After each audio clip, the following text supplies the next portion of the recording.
Muy buenas noches, bienvenidos a su programa Acción Positiva en esta noche de aniversario. Hoy estamos cumpliendo 192 años de vida independiente. Fue un día como hoy en el cual se declara la independencia de la Capitanía General de Guatemala del Reino de España. Pero siempre que hay un aniversario es una muy buena oportunidad para recordar lo sucedido, para ver por qué sucedió y sobre todo para ver cuánto hemos avanzado en esos 192 años y qué nos falta por completar. Yo les quisiera recordar cosas que seguramente muchos de ustedes ya saben, pero siempre es bueno recordar esos buenos momentos de nuestra historia. Todos tenemos muy clara de que la noche anterior del 14 de septiembre sucedieron hechos muy interesantes, pero en realidad empezaron esa mañana, porque en la mañana del 14 de septiembre se recibe un comunicado por parte de las autoridades en el cual las autoridades de Comitán, de Tuxtla, de Chiapas, envían una comunicación en las cuales ellos nos cuentan que se han declarado el 8 de septiembre independientes de España y que se han unido bajo el Plan de Iguala con lo que es el Imperio Mexicano. Y hacen una excitativa para que nosotros hagamos lo mismo. Obviamente en ese momento ya corrían muchas ideas independentistas, el pueblo se emociona al oír esta noticia y esto hace que el capitán general, el jefe político en ese momento, el brigadier Gavino Gainza, ante la presión popular, ante todo este sentimiento de que era necesario una independencia, convoque para el día 15 de septiembre, hoy, hace 192 años, a una reunión en la cual se decida, ¿somos independientes o seguimos con la corona? Es así como llegamos a una lluviosa mañana, según lo describe la historia, de 15 de septiembre. Una sesión que inicia a las 8 de la mañana y en la cual están presentes 51 personas que representan las principales autoridades españolas, criollas, eclesiásticas, militares, universitarias. Y todas ellas tienen como objetivo el discutir la solicitud de Chiapas para ver si Guatemala se declara independiente. La sesión inicia un poco lentamente, un poco con la exposición de diferentes puntos de vista. Había quienes querían que nos independizáramos inmediatamente. Por ejemplo, esto lo dirigía el grupo encabezado por don Pedro Molina Mazariegos, por José Francisco Barrundia, por Mariano de Aycinena y otras personalidades importantes que ya venían trabajando en estas ideas. Ellos habían constituido el Partido de los Cacos, que estaban llevando las ideas libertarias adelante. También se escuchaba la sabia opinión de José Cecilio del Valle, quien era del Partido de los Gasistas, quienes pensaban que esta independencia debía hacerse más progresiva y que este día de hoy, ese 15 de septiembre, pues tal vez no podía tomarse la decisión porque no estaban presentes los representantes de todas las provincias. La incertidumbre iba creciendo. Afuera, en las calles, en los alrededores del Palacio Real, se iba juntando una muchedumbre que sin embargo no era muy grande todavía, pero ya se sentía este aire de independencia. En ese momento surge una de las figuras históricas de Guatemala, doña Dolores Bedoya de Molina, esposa de don Pedro Molina Mazariegos. Esta era una dama muy particular y yo creo que es un buen momento de mencionar un poco de ella, porque doña Dolores, en esa época en la cual las mujeres tenían muy poco acceso a educación, muy poco acceso a formarse, a saber de letras, a saber de matemáticas, a saber siquiera contar, ella era una mujer que había enfrentado una vida dura, una vida recia, y que más allá de lo que simplemente se dice que lo que hizo con don Basilio Porras fue convocar al pueblo con música, con cohetes, en realidad tuvo un papel mucho más importante en esta gesta, porque fue el verdaderamente convocar al pueblo, pero con un objetivo.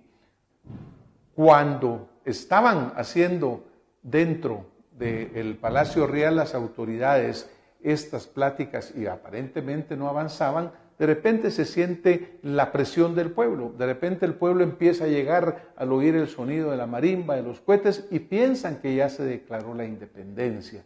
En ese momento las autoridades adentro también, ante el temor de que hubiera un movimiento popular que hiciera la independencia de por sí, deciden que se acepte, que se proclame la independencia de Guatemala.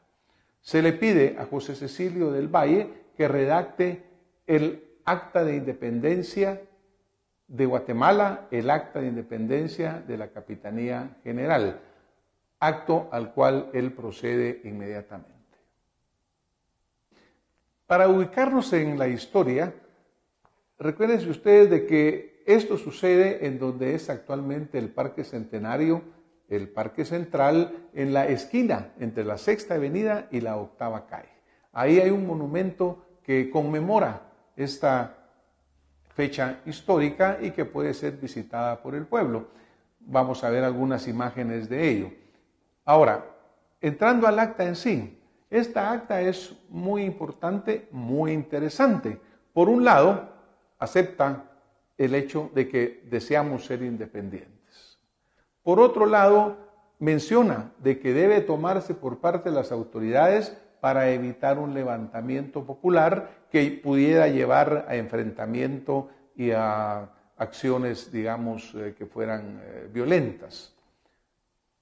Tiene cosas también que realmente es de analizar. Por un lado, no cambia básicamente la estructura, porque don Gavino Gaínza, de ser el representante de la corona española, sale designado como jefe político de Guatemala. Se preservan las leyes españolas y no se hace ningún cambio. Se preservan los derechos de la Iglesia. En fin, se mantiene un statu quo muy claro que no hace mayores cambios. Por eso se ha preguntado si en esa acta en sí hay cambios fundamentales.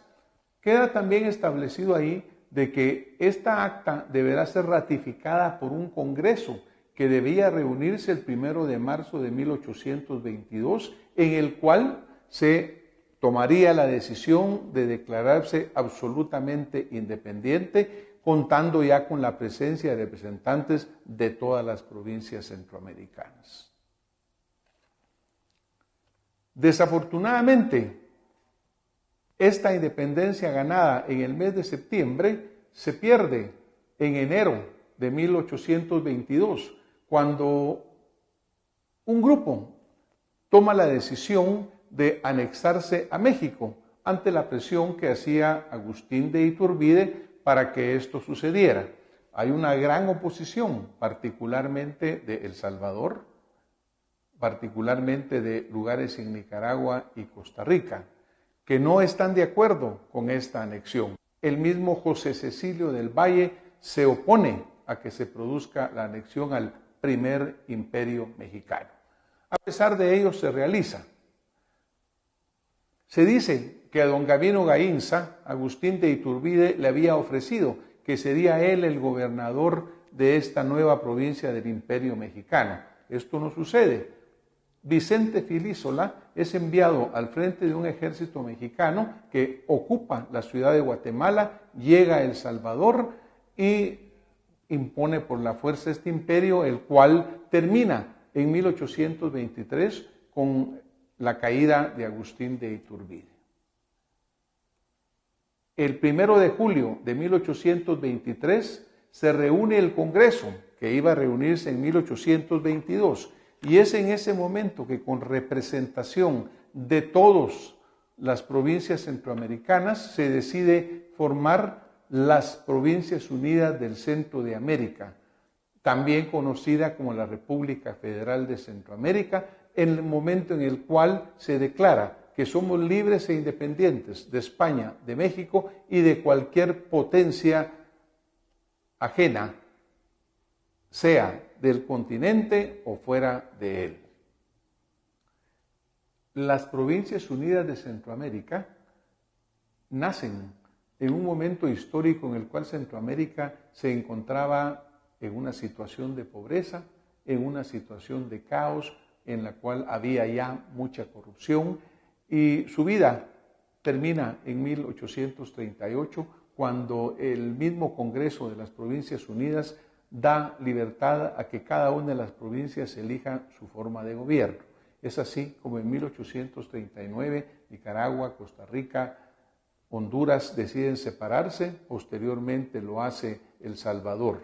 Finalmente, el 21 de marzo de 1847, bajo el gobierno de Rafael Carrera, se decreta la formación de la República de Guatemala.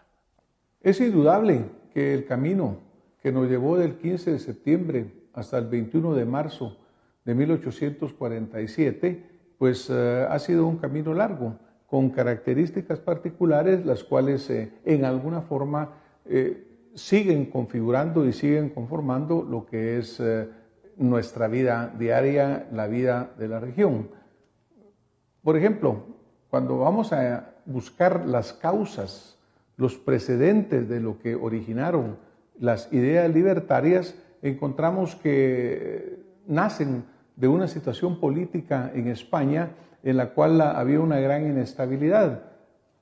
Napoleón Bonaparte había impuesto a su hermano José como rey de España, había quitado a la monarquía tradicional, Fernando VII estaba fuera del trono, el cual finalmente recupera.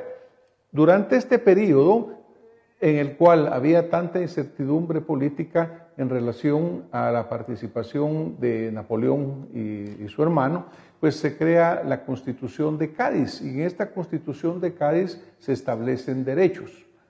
Cuando Fernando VII toma de nuevo el trono, se pretende hacer cambios, se pretende derogar esa Constitución y obviamente quitar derechos que habían venido siendo ganados y a los cuales se opone el liderazgo de las colonias americanas.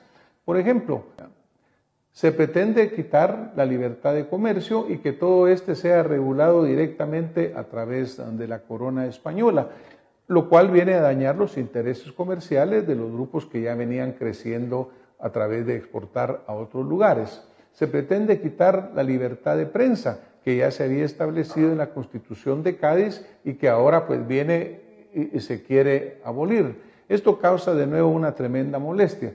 En Guatemala existían ya el editor constitucional, el cual era dirigido por Pedro Molina Mazariegos, y el amigo de la patria de José Cecilio del Valle. En alguna forma ellos eran antagónicos en sus ideas.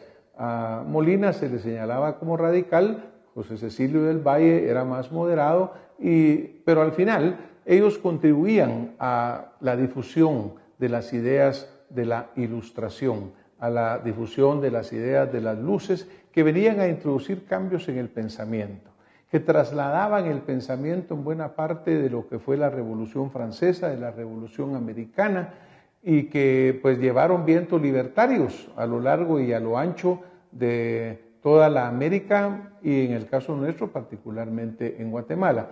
La libertad de prensa fue fundamental acá, porque con la labor que hicieron estos periódicos, verdaderamente las ideas de que debía llevarse un movimiento de independencia fueron muy importantes.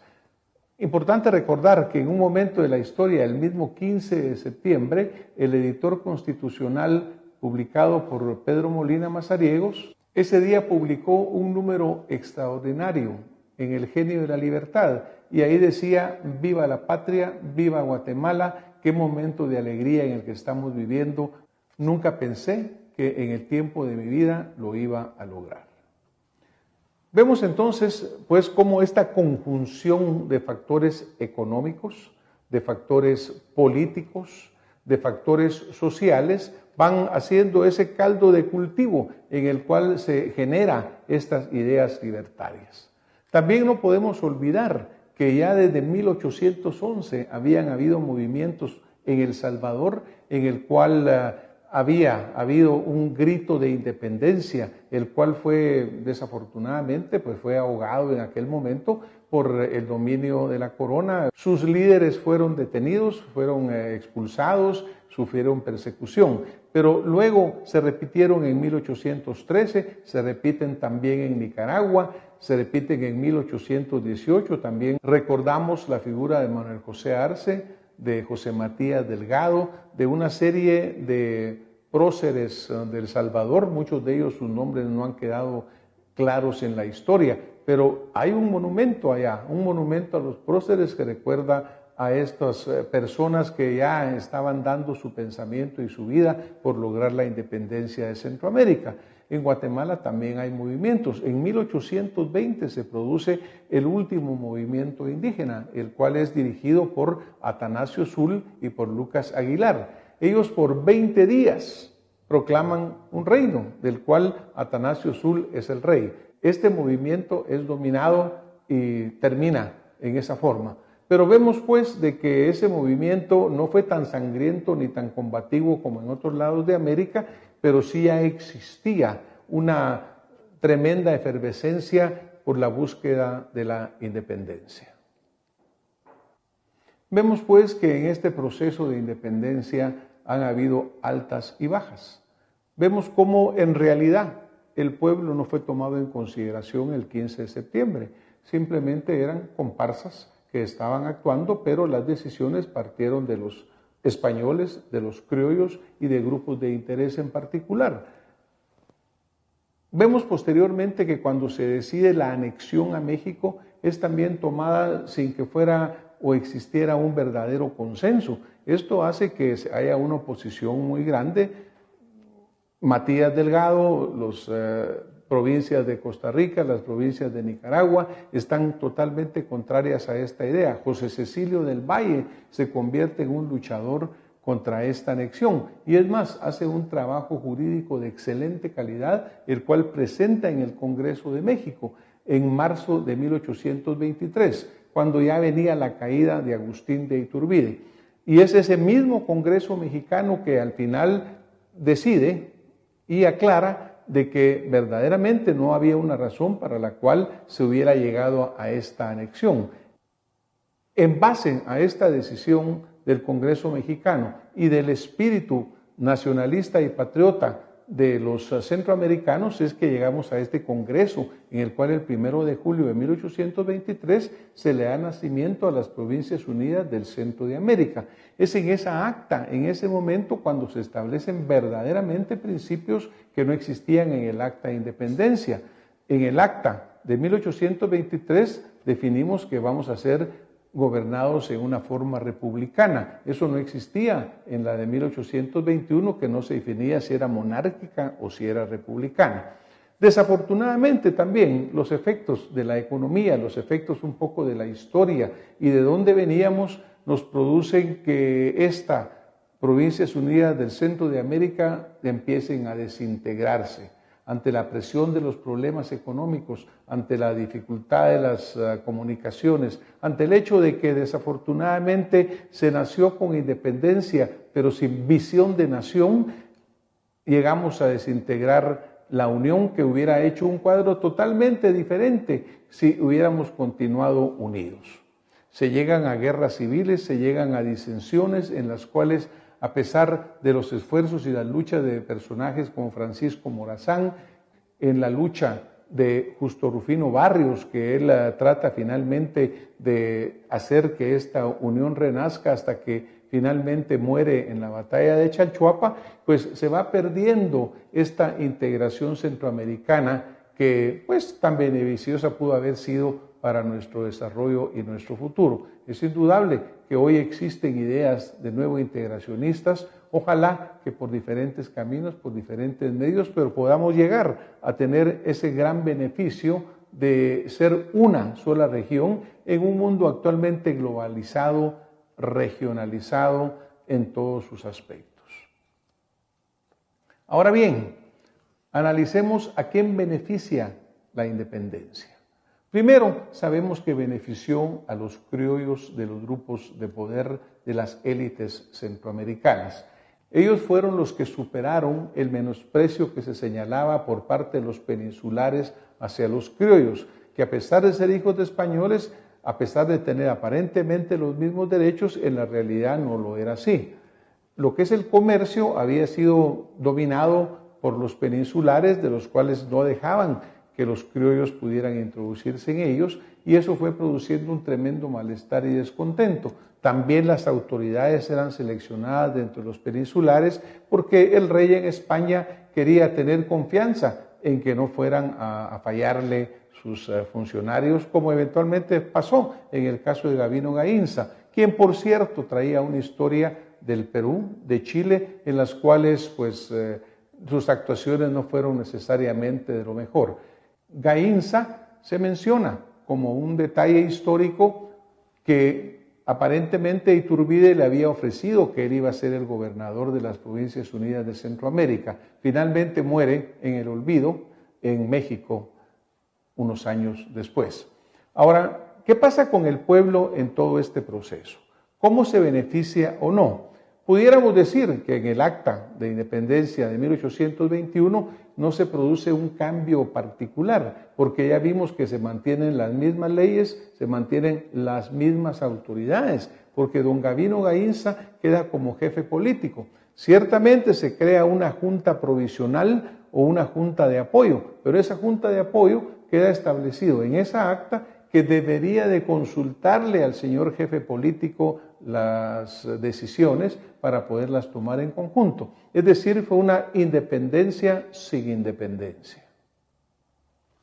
La independencia también significó el mantener el statu quo en cuanto a la parte de la religión, porque se mantuvo los privilegios y las prebendas religiosas. Por otro lado, las oligarquías locales centroamericanas también vieron en ese momento la oportunidad de independizarse de Guatemala, y eso hace que estas provincias unidas ya nacieron con signos contrarios, porque cada quien quería velar por el interés de su región en particular. Ahora, ¿cuánto hemos avanzado en estos 192 años? Recordemos que veníamos de una época de incertidumbre, de pobreza, de corrupción, particularmente y obviamente para las clases menos privilegiadas.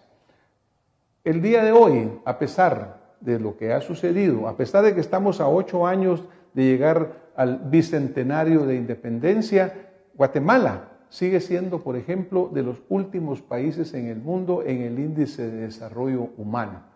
Esto a pesar de que ser el país en la región centroamericana que más contribuye y cuya economía es de las mayores o la mayor del istmo. Entonces, ¿será que hemos logrado romper estas cadenas que mantienen a tanta persona en la ignorancia, en la pobreza, en el hambre, en la enfermedad? Seguimos viendo nosotros niños que en vez de estar en la escuela están trabajando en una forma inhumana. Seguimos viendo ancianos que llegan a su avanzada edad sin tener ninguna esperanza. Seguimos viendo escuelas que se caen y que son incapaces de dar una educación de calidad. Seguimos viendo servicios de salud totalmente deficientes. Y sobre todo seguimos viendo un sistema democrático, por así llamarlo, que no responde verdaderamente a las grandes inquietudes y a las grandes necesidades que debemos de tener. Seguimos viendo partidos políticos que no responden a las necesidades y desafortunadamente pareciera que en el caso de Guatemala y por qué no de los otros países del área, desafortunadamente no vamos a ningún lado en una forma consistente. Me recuerdo de una frase de Séneca, que aquí se ha variado en alguna forma, pero Séneca decía, para el que no sabe a dónde va, no importa que el viento sea fuerte, porque igual no llega. Es indudable que al celebrar este aniversario, los guatemaltecos tenemos que tener claro la dimensión del reto que tenemos por delante. Hace 10 años publiqué personalmente un mensaje en el cual yo decía que qué lástima que después de tantos años siguiéramos esclavos de los grandes factores que nos hacen y no nos permiten ser verdaderamente libres y dignos. Ese es el reto que tenemos los guatemaltecos, superar. Porque todo ciudadano debe tener el derecho de vivir en un país que le permita desarrollarse con dignidad, que le permita salir adelante en unión de su familia y que le permita ser la sólida base de una sociedad que da bienestar y satisfacción para todos. Quiero mencionar unas palabras acá que escribió don Pedro Molina Mazariegos años después, decepcionado un poco por todo el proceso de independencia. Estas palabras dicen: suele decirse que no hay mal que por bien no venga, y yo estoy contento con mi estado. Fui patriota, me crucificaron, y he resucitado de entre los muertos para vivir conmigo a solas y para mí. Este es un feliz éxito resultante de otro infeliz. No volveré a hablar de patria, hablen de ella los que están encomendados. En otra parte del mismo libro reflexiona: creímos los hispanoamericanos que con ser independientes de España éramos libres. ¡Qué error! De la libertad política a la civil hay un camino muy largo y penoso que hacer. Con ciudadanos, enfrentemos y tomemos el reto. ¿Quién de nosotros no quiere ver a nuestro país y a nuestros hermanos libres de cualquier forma de opresión? Hacer realidad la hermosa estrofa de nuestro bello himno nacional cuando dice: Guatemala feliz, que tus aras no profane jamás el verdugo, ni haya esclavos que laman el yugo, ni tiranos que escupan tu faz. Porque una de las peores formas de esclavitud es la que se origina de la pobreza, la ignorancia, la falta de salud y la desigualdad. Vergüenza es que en pleno siglo XXI, a escasos 8 años de celebrar el bicentenario de nuestra independencia, haya aún millones de guatemaltecos que viven muy lejos de la esperanza. Y que nuestros niños no puedan dormir tranquilos y soñar sabiendo que despertarán a una vida mejor. Así como el quetzal, nuestra ave y símbolo patrio, prefiere morir que vivir sin libertad, nosotros no podemos permitir que se ponga cualquier tipo de rejas a ese derecho a ser libres, soberanos e independientes. Hoy Guatemala es un país paralizado, postrado. Nuestra gente está empobrecida y minimizada. Somos una nación muy rica y valiosa y no merecemos vivir así. Hoy, que viva Guatemala. Mañana, que Guatemala aún sea mejor.